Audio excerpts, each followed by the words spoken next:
YSRCP MLA Jaganmohan Reddy గారు, party అధ్యక్షుడు, రేపు 28వ తారీఖున వారి పార్టీ కార్యకర్తలందరూ ఆంధ్రప్రదేశ్ రాష్ట్రంలో ఉన్న దేవాలయాలన్నింటిలోనూ పూజలు చేయాలని, తిరుపతిలో జరిగినటువంటి అపచారానికి ప్రాయశ్చిత్తం చేసుకోవాలని ఏదో పిలుపునిచ్చినట్టు, ఆయన కూడా తిరుపతి వెళ్ళే ప్రయత్నం చేస్తున్నట్టుగా వింటున్నాం. జగన్మోహన్ రెడ్డి గారు ఆయన మారలేదు, ఆయన ఆలోచనలు మారలేదు, ఆలోచనలు మానలేదు కూడా. జగన్మోహన్ రెడ్డి గారికి ఇదొక పొలిటికల్ ఈవెంట్, ఈ రాష్ట్ర ప్రజానీకానికి ఇదొక సెంటిమెంట్. దీన్ని కూడా రాజకీయ కోణంలోనే పల్లెపల్లెలోనూ ఒక ఈవెంట్గా మార్చినటువంటి నీ ఆలోచన అనేటువంటిది నిజంగా బాధాకరం జగన్మోహన్ రెడ్డి గారు. ఎస్, మీరు ఆ దేవుడిని నమ్మకపోవచ్చు,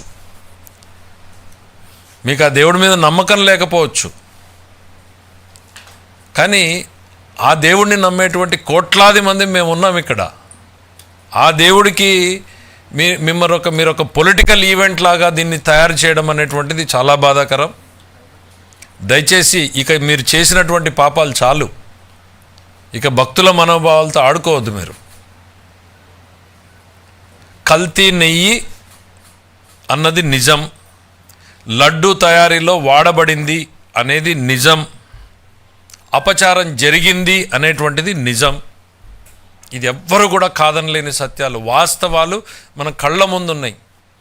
కొన్ని యాక్సెప్ట్ అయినాయి, కొన్ని రిజెక్ట్ అయినాయి అని. రిజెక్ట్ అయినా పక్కన పెడదాం, మరి యాక్సెప్ట్ అయిన వాటి మాట ఏంటి? జూన్ నెలలో, జూలై నెలలో ఇవన్నీ ఎందుకు? ఇవాళ ఈరోజు మేము ఇస్తున్నటువంటి లడ్డూని రేపు పొద్దున్నే మీరు 28వ తారీఖు వెళ్ళినప్పుడు ఆ లడ్డూని చేతిలోకి తీసుకుని వాసన చూడండి. ఆ రోడ్డు మీద నడుస్తున్నటువంటి ఏ భక్తులైనా గత సంవత్సరంలో మీరు తిరుపతి లడ్డు తిన్నారా, ఇప్పుడు ఈ లడ్డు తిన్నారా అని అడగండి. ఇంక అంతకు మించిన టెస్ట్ వేరే ఏమక్కర్లేదు. మీరేదో టెస్టులు రిజెక్ట్ అయ్యాయి, యాక్సెప్ట్. ఈవో చాలా స్పష్టంగా చెప్పాడు, ఇక్కడ కొన్ని పరీక్షలు మాత్రమే జరుగుతున్నాయి, ఇందులో తేమ శాతం ఉందా, ఇంకోటి ఉందా, దాని వరకే అని. ఇక్కడ మీరు గమనించాల్సింది, పాలకుడు మారాడు. ఈ రాష్ట్రంలో పాలకుడు మార్పుతోనే ప్రతి రంగంలోనూ మార్పు మొదలైంది. ధర్మ ప్రచారంలోనూ ధర్మ పరిరక్షణలోనూ కూడా మార్పు మొదలైంది. అందుకే ఈ నిజాలు వెలుగులేకొచ్చాయి. ముఖ్యమంత్రి గారు ఒక ఉద్యోగాన్ని నీకు ఇస్తున్నాను, బాధ్యత పెడుతున్నాను అని చెప్పిన రోజున ఈవో గారికి ఏం చెప్పాడు? ఆయన బయట చెప్పాడు, భక్తుల మనోభావాలకు దెబ్బతినకుండా ఉండాలి, ఇట్లా రకరకాల వార్తలు వస్తున్నాయి, సరిదిద్దండి, ఇది మీ బాధ్యత అన్నాడు. ఆ సరిదిద్దే క్రమంలోనే ఈ వెలుగులోకి వచ్చినటువంటి నిజాలు. మీరు మారలేదు, మీ ఆలోచనలు మానలేదు, జరిగింది తప్పు. మళ్ళీ చెప్తున్నా, కల్తీ నెయ్యి వాడింది నిజం, దాన్ని ఉపయోగించింది నిజం, అపచారం జరిగింది నిజం. నీవు చెప్తున్న మాటలు అబద్ధం, నీవు అబద్ధం. రాష్ట్ర ప్రజానీకాన్ని ఇక రేపు నువ్వు చేయమంటున్న పూజలో అబద్ధమే. నేను చెప్పాను కదా, మీకు అదొక పొలిటికల్ ఈవెంట్. దయచేసి ఇక జరిగింది చాలు. ప్రజల మనోభావాల్లో నుంచి ఇది ఎంత తొందరగా పక్కకు పోయి మా దేవుడి మీద మనసు లగ్నమైతే మాలాంటి వాళ్ళం సంతోషిస్తాం. ఈ పొలిటికల్ ఈవెంట్లు మీరు దయచేసి మానేయండి. జగన్మోహన్ రెడ్డి గారు, చంద్రబాబు నాయుడు గారు పాలనలోకి వచ్చిన తర్వాత మనందరికీ తెలుసు ఆయన వెంకటేశ్వర స్వామికి ఎంతటి భక్తుడు అనేటువంటిది. ముఖ్యమంత్రిగా మహద్వారం నుంచి పోయేటువంటి అవకాశాన్ని అక్కడ ఉన్నటువంటి చట్టం అనుమతిస్తే ఆయన సాధారణ భక్తుడిలాగా వైకుంఠ క్యూ కాంప్లెక్స్ నుంచే వెళ్తారు ముఖ్యమంత్రి గారు. దానికే ఇష్టపడతాడు ఆయన. ఎప్పుడూ ఏదో శాస్త్రోక్తంగా తీసుకెళ్ళాలి అన్న రోజున తప్పున మామూలుగా వెళ్ళే రోజులన్నింటిలోనూ వైకుంఠం క్యూ కాంప్లెక్స్లోంచే వెళ్ళడానికి ఇష్టపడతారు. మరి మీరు ఈ రోజుకు కూడా ఒకటి చెప్పండి. మీరు ఏదో 28వ తారీఖున వెళ్తున్నారు అనేటువంటిది, మెట్ల మార్గాన్ని వెళ్తారు, రోడ్డు మీద వెళ్తారు, మీరు ఎట్లన్నా వెళ్ళండి. మెట్ల మీద వెళ్తే కిందనే సంతకం పెట్టండి, ఈ దేవుడి మీద నాకు నమ్మకం ఉంది, అందుకే నేను దేవుడి దర్శనానికి వెళ్తున్నాను అనేటువంటి నిబంధన ఏదైతే ఉందో దాన్ని మీరు సంతకం పెట్టి వెళ్ళండి జగన్మోహన్ రెడ్డి గారు. అన్యమతస్థులు తిరుపతి వెంకటేశ్వర స్వామిని దర్శనం చేసుకోవాలి అనుకుంటే 17వ కంపార్ట్మెంట్లో ఒక రిజిస్టర్ ఉంటుంది. ఆ రిజిస్టర్లోకి వెళ్ళి సంతకం పెట్టండి. ఈ దేవుణ్ణి మీద నమ్మకం ఉంది, నేను ఈ దేవుణ్ణి దర్శించుకోదలుచుకున్నాను అనేటువంటిది సంతకం పెట్టి మీ చిత్తశుద్ధిని, కనీసం ఆ చట్టాన్నైనా అమలు చేయండి. మీరు ముఖ్యమంత్రిగా ఉన్నప్పుడు ఆ చట్టాన్ని తుంగలో దొక్కారు. స్వామివారికి పట్టు వస్త్రాలు ఇవ్వాలి అని అంటే సతీ సమేతంగా వెళ్ళాల్సిన మీరు ఒక్కరిగానే వెళ్ళారు. సంతకం పెట్టి వెళ్ళాల్సిన మీరు ముఖ్యమంత్రిగా మీరే ధిక్కరించారు. పైగా మీరేం చెప్తారు, ముఖ్యమంత్రి కమిటీ మాత్రమే వేస్తాడు, అదొక స్వతంత్ర సంస్థ అని. మరి ప్రభుత్వంలో చేపట్టిన రివర్స్ టెండరు ఆ స్వతంత్ర సంస్థ ఎందుకు చేపట్టింది రివర్స్ టెండర్ జగన్మోహన్ రెడ్డి గారు? మీరు ఒత్తిడి చేయబట్టి కదా. 250 కోట్లు మినిమం టర్న్ ఓవర్ ఉండాలి అని అంటే దాన్ని 150 కోట్లకు తగ్గించింది మీ ఒత్తిడితో కాదా? తప్పుల మీద తప్పులు చేసి, చేయరాని తప్పులు చేసి, ఘోరమైనటువంటివి చేసి మళ్ళీ దాన్ని కప్పిపుచ్చుకునేటువంటి ప్రయత్నం చేయడం, ఎదురుదాడి చేయడం అనేటువంటిది ఎంతో బాధాకరం. వాళ్ళ పరిస్థితి ఏంటి? మీరు గుళ్ళు తిరుగుతున్నారు, చేయమని ఏదో పిలుపునిచ్చారు. నేను చెప్పినట్టు మీకు అదొక పొలిటికల్ ఈవెంట్. కానీ మీరు చేసిన తప్పుకి ఈరోజు భక్తులు ప్రాయశ్చిత్తం చేసుకుంటున్నారు.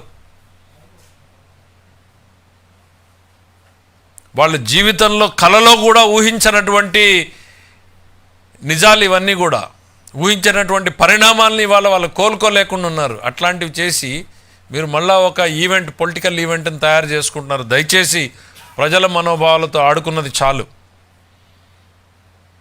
ఇక ఈ రకమైనటువంటి ఆలోచనలు మీరు మారమంటున్నారు. నేను చెప్పాను, ఆయన మారలేదు, ఆయన ఆలోచనలు మారలేదు అనేటువంటిది. మన పెద్దలు చెప్పారు, చిత్తశుద్ధి లేని శివ పూజలేలా, ఆత్మశుద్ధి లేని ఆచారమేలా అని. ఇంకా 1000 ఎలకలు తిన్న పిల్లి కాశయాత్రకు పోయినట్టు ఇవన్నీ ఊరికే రాలేదు. బహుశా ఇవన్నీ వింటూ ఉంటే ఇవన్నీ జరుగుతున్నవి, జరగబోయేటువంటివి చూసే మన పెద్దలు పెట్టారేమో అనిపిస్తుంది. మీ విషయంలో అది కరెక్ట్గా సూట్ అవుతున్నాయి రెండు కూడా.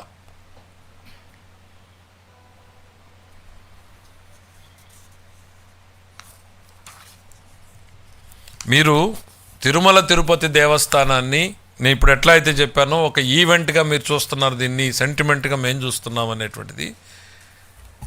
మీరు తిరుమల తిరుపతి దేవస్థానాన్ని ఒక పబ్లిక్ రిలేషన్ ఆఫీస్ లాగా చూసుకున్నారు. ఎన్ని లక్షల మందికి అండి మీరు రికమెండేషన్ లెటర్లు ఇచ్చింది?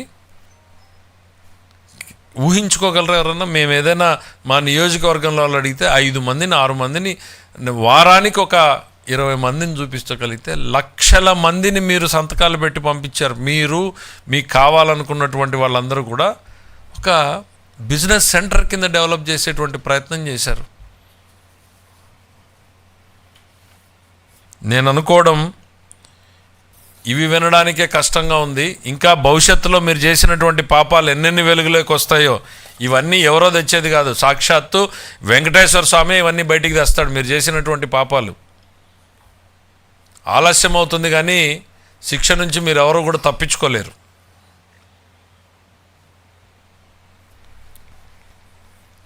రేపు పొద్దున నిజంగా మీరు 28వ తారీఖున వెళ్తే మీ పార్టీ వాళ్ళకు కూడా ఆ లడ్డూని కొని ఇవ్వండి. వాళ్ళే చెప్తారు ఈ లడ్డు ఎంత గుమగుమలాడుతోంది, మళ్ళీ ఆ పూర్వ వైభవం ఎట్లా వచ్చింది అనేటువంటిది. మీ పాలనకు మా పాలనకు రేపొద్దున మీ కార్యకర్తలే నిజాలు చెప్పేటువంటి పరిస్థితులు వస్తాయి. ఎందుకంటే వాళ్ళు కూడా చాలామంది దేవుణ్ణి నమ్మేవాళ్ళు ఉన్నారు, ఈ దేవుణ్ణి నమ్మేవాళ్ళు ఉన్నారు. మీకు నమ్మకం లేకపోవచ్చు, నేను మళ్ళీ చెప్తున్నా, మీకు నమ్మకం లేకపోవచ్చు. ఆ దేవదేవుణ్ణి నమ్మేటువంటి వాళ్ళు కోట్లాది మంది ఉన్నారు. వాళ్ళ మనోభావాలతో ఆడుకోవడం మానేయండి. ఇంకా మీకు వీలైతే చేసిన తప్పుకి బహిరంగంగా క్షమాపణ చెప్పండి. చెప్పలేకపోతే కనీసం మనసులో అయినా చెప్పుకుని ఇక అడుగు బయటకు పెట్టకండి. ఈ విషయంలో నోరు మెదపకండి. Thank you.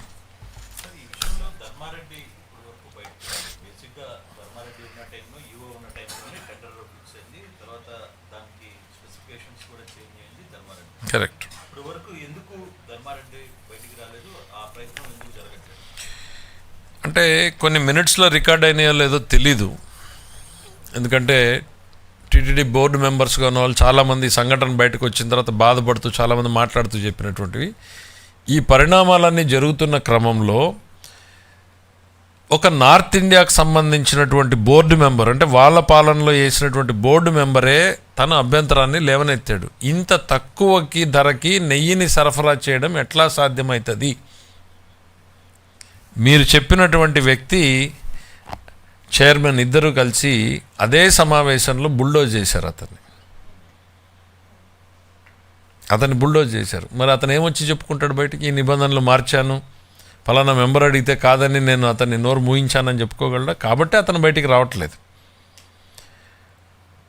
సో ఇప్పుడు సిట్టు జరుగుతున్న వ్యవహారంలో కూడా సిట్టు రేపు ధర్మారెడ్డి ఎంతవరకు ఎంక్వైరీ ఉంటుంది? మాకు వ్యక్తులు ఎవరి మీద కూడా రాగద్వేషాలు ఉండవు. రాగద్వేషాలకు అతీతంగానే జరగాలని మేము కోరుకుంటున్నాం. కానీ తప్పు చేసిన వాళ్ళు శిక్షించబడాలి. ఒకవైపు మాకు ధర్మం మీద నమ్మకం ఉండి దేవదేవుడి మీద నమ్మకం ఉన్న విషయాన్ని కొంచెంసేపు అక్కడ చాలామంది చెప్తారు తిరుపతిలో, మీరు తిరుపతిలో నువ్వు చేసావు, నీకే పర్టికులర్గా తెలిసి ఉంటుంది. స్వామివారికి అన్యాయం చేసిన వాళ్ళ పరిస్థితి ఎట్లుంటుంది అని అంటే, అన్నీ ఉంటాయి అక్కడ. స్వామిని మోసం చేసి సంపాదించుకున్న డబ్బు కూడా ఉంటుంది, కానీ అనుభవించడానికి ఆరోగ్యం ఉండదు, కాలు ఉండదు, చెయ్యి ఉండదు, తినడానికి సహకరించేటువంటి పరిస్థితి ఉండదు. అట్లా ఒక 20-30 ఎగ్జాంపుల్స్ చెప్పారు. సో ఆ దేవదేవుడు ఎప్పుడో స్వర్గంలోనో నరకంలోనో కాదు శిక్ష, ఇన్స్టెంట్ కర్మ లైఫ్లో అనేటువంటిది.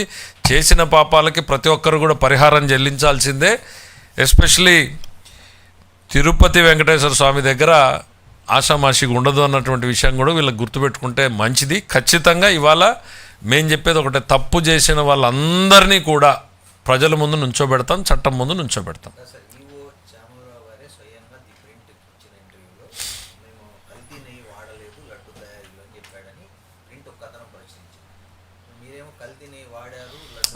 ఇక్కడ ప్రాసెస్ ఏంటంటే కాదు మీరు 2 డిఫరెంట్ టైం జోన్స్. మేము వాడలేదు, అప్పుడు వాడకం జరిగింది 6వ నెల, 7వ నెల, 8వ నెల. మేము వాడలేదు ఈ నెల. So there is a time frame difference. మీరు 2 డిఫరెంట్ని వాళ్ళు ప్రచారం చేసేటువంటి ప్రయత్నం, ఆయన డిఫరెంట్ టైం జోన్ గురించి మాట్లాడుతున్నాడు. మేము వాడలేదు, ఈ రోజుకి నేను చెప్తున్నా మేము వాడలేదు. కానీ 6వ నెలలో జరిగిన శాంపిల్స్లో రిజెక్ట్ అయినాయి కదా, కొన్ని యాక్సెప్ట్ అయినాయి కదా, మరి వాడినట్టే కదా, అదే సంస్థనే కదా. కాదు అంటే వాళ్ళు ముందు పెట్టినటువంటివి నేను చెప్తున్నది ప్రాసెస్లో కదా. ఇప్పుడు ఆ డౌట్ తోటి దాన్ని తీసి నేషనల్ ల్యాబ్స్కి పెట్టిన తర్వాత కదా మొత్తం బహిర్గతమైంది ఇదంతా కూడా. ఇప్పుడు కళ్ళ ముందు మనందరికీ తెలుస్తుంది, ఆయన ఓపెన్గా చెప్పాడు మా దగ్గర ఉన్న ల్యాబ్లో ఇవి మాత్రమే వస్తాయి, ఇదిగో ఈ రావు అని. నేషనల్ ల్యాబ్స్కి పంపించాల్సిన అవసరం ఎందుకు వచ్చింది? ఆయనకు అనుమానం వచ్చింది కాబట్టి కదా. అనుమానాన్ని క్లారిఫై చేసుకోకుండా ఎవరు మాట్లాడలేరు కదా. సో ఆ ప్రక్రియ స్టార్ట్ చేశారు. ఇంకా ముందు ఏం జరిగాయి? ఇప్పుడు సిట్లోకి వెళ్తే అన్నీ బయటకు వస్తాయి కదా. నేను ఒక ఎగ్జాంపుల్ చెప్తా వస్తున్నా మీకు. ఇవాళ ఏంటి మీరు చూసారు అప్పుడే, మరి బహుశా నందిని ట్రక్లు వచ్చినాయంటే మరి విజువల్స్ చూపించుంటే కనీసం ప్రజలన్నా కాస్త తేరుకుంటారు. మిమ్మల్ని మీ మీడియా మిత్రులు నేను కోరుకునేది ఏంటంటే, ఆ నందిని ట్రక్కులు తిరుమలకు చేరుకున్నవి మీరు కాస్త విజువల్స్ మీ తిరుపతి వాళ్ళకి చెప్పి చూపించండి, ప్రజలకు కాస్త మళ్ళీ తిరిగి. మాకేం అవసరం ఉందండి కదా, నేను చెప్తున్నది మాకేం అవసరం ఉంది? నష్టం జరిగినా కడుపులో పెట్టుకుని ముందుకు పోవాలనుకుంటాం తిరుపతి వెంకటేశ్వర స్వామి వరకు వచ్చినప్పుడు. కానీ ఇవి చేయి దాటినటువంటి విషయాలు ప్రజల ముందుకు రాకపోతే కష్టం. సో నిజాలు చెప్పాలి. నేను అన్నది, ఇంట్లో పిల్లలు తప్పు చేస్తారు, తప్పు చేస్తే మనం పోయి బహిరంగంగా కడుపులో పెట్టుకుని చేయమా? సో తిరుపతి వెంకటేశ్వర స్వామి గారి దగ్గర ఏమైనా పొరపాట్లు జరిగితే తెలియక చేశారనో చంపలేసుకుని అక్కడే క్షమాపణ చెప్పుకునో బయటకు వస్తాం. కానీ ఇది అట్లా చంపలేసుకుంటే పోయే పాపం కాదు కదా. కళ్ళ ముందు కనపడుతున్న ఇన్ని నిబంధనలు మీరు ఎందుకండి? వాళ్ళ board meeting live telecast leak అయినా ఉన్నాయి కదా, మీరు విన్నారు కదా, విన్నారు కదా. సేవల్ని రేట్లు పెంచండి, 40 రూపాయలు ఉన్న జిలేబీని 4,000 చేయమన్నది మరి ఈ పెద్ద మనిషి కదా? మీకు ఆ లైవ్ రికార్డింగ్లు మీరే కదా రిలీజ్ చేసింది. అంటే కమర్షియలైజ్ చేస్తారా? కమర్షియలైజ్ చేయడం కాదా అది స్వామిని? 150 రూపాయలు ఉన్నటువంటి రూమ్ని 2200. అంటే ఇది మీరు నా పాత ప్రెస్ మీట్లు చూడండి. సామాన్యుడిని స్వామికి దూరం చేసేటువంటి ప్రయత్నం ఈ పాలక మండలి చేస్తుంది అని నేను ఎక్కడ చెప్పానది నాకు బాగా గుర్తుంది. వెళ్తూ ఉంటే గుత్తిలో రోడ్డు మీద నిలబడి ఆ రోజు ఇన్స్టెంట్గా రియాక్ట్ అవ్వాల్సి వచ్చి అక్కడి నుంచి రిలీజ్ చేసాం మనం. ఒక ప్రణాళిక ప్రకారం జరిగినట్టుగా చేసుకుంటూ వచ్చారు ఇవన్నీ కమర్షియల్ యాక్టివిటీస్. తిరుపతి గురించి నాలాంటి నేను ఎంత తక్కువ మాట్లాడాలనుకుంటే అంత తక్కువ మాట్లాడాలనుకుని ఇష్టపడతాను, ఎంత గొప్పగా మాట్లాడాలనుకుంటే అంత గొప్పగా మాట్లాడాలనుకుంటాను. కానీ అన్ఫార్చునేట్లీ ఈ విషయాలన్నీ మాట్లాడాల్సి వచ్చినందుకు నేను కూడా బాధపడుతున్నా. కానీ ఇవి ఎక్కడో ఒక దగ్గర ఫుల్ స్టాప్ పెట్టాలి. ఇవాళ చంద్రబాబు నాయుడు గారు రావడం, హిందువుల మనోభావాలన్నింటినీ కూడా గౌరవించేటువంటి ప్రభుత్వం ఇక్కడ ఉండడం వల్లనే ఈరోజు ఇవన్నీ కూడా వెలుగులోకి వచ్చినాయి. అన్ని మతాలని గౌరవిస్తాం మేము.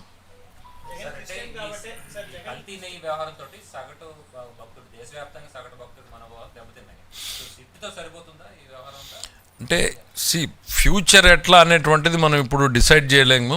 ఇవాళ ప్రభుత్వం అందరితోటి ఆలోచనలు చేసిన తర్వాత తిరుమల పవిత్రతకు నష్టం కలగకుండా, భక్తుల మనోభావాలు దెబ్బతినకుండా చట్టం పరిధిలోకి వీళ్ళందరినీ తీసుకొచ్చేటువంటి ప్రయత్నం చేయడానికి సిట్ బెటరు అనేటువంటి ఆలోచన చేసి వేశారు. సరిపోతుందా లేదా అనేటువంటిది ఆ నిజాలు వెలుగులోకి వచ్చిన తర్వాత భవిష్యత్ కార్యాచరణ ప్రణాళిక ఉంటుంది. ఈ రోజుకి అది కరెక్ట్ అనేది అనిపిస్తుంది.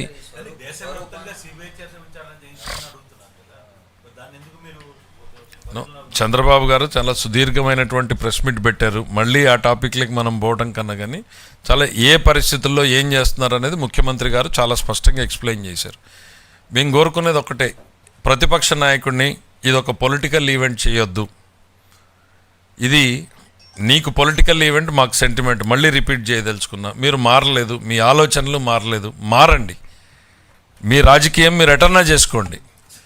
మీరు వెళ్ళేటువంటి దేవుడికి ఈ దేవుడి మీద నమ్మకం ఉంది అని సంతకం పెట్టి మరీ వెళ్ళండి అని మాత్రం నేను విజ్ఞప్తి చేస్తున్నాను.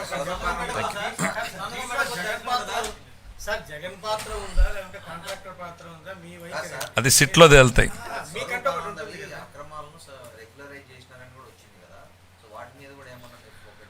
Sir let us focus on Tirumala Tirupati for the time being. And తిరుమలలోనా అంటే నేనైతే ఆ సబ్జెక్ట్ మీద అప్ టు డేట్గా లేను, వెరిఫై చేస్తాను తప్పకుండా. Thank you.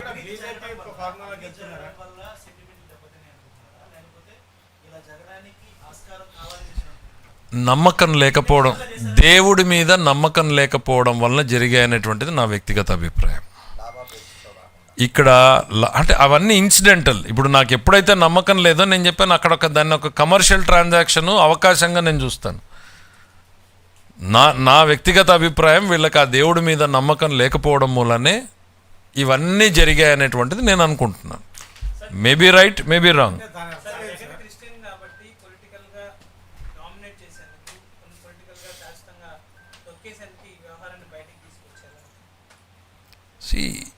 మీరు అనవసరంగా దీనికి కలర్స్ పూయాల్సినటువంటి పని లేదు. మనకి నిజాలుగానే బయటికి తీసుకొస్తున్నాం.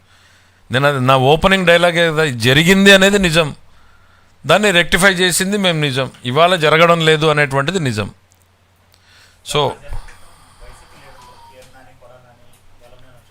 అంత గొప్ప వాళ్ళ గురించి నా దగ్గర చెప్పొద్దు నాయన.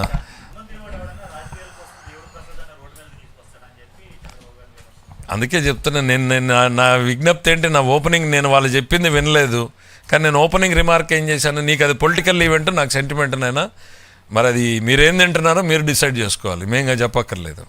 Thank you.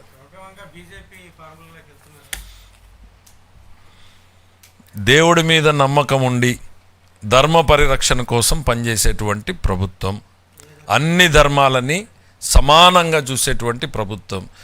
బాబు గారు ఎప్పుడు కూడా చెప్తారు, every religion should be respected according to their principles అనేది.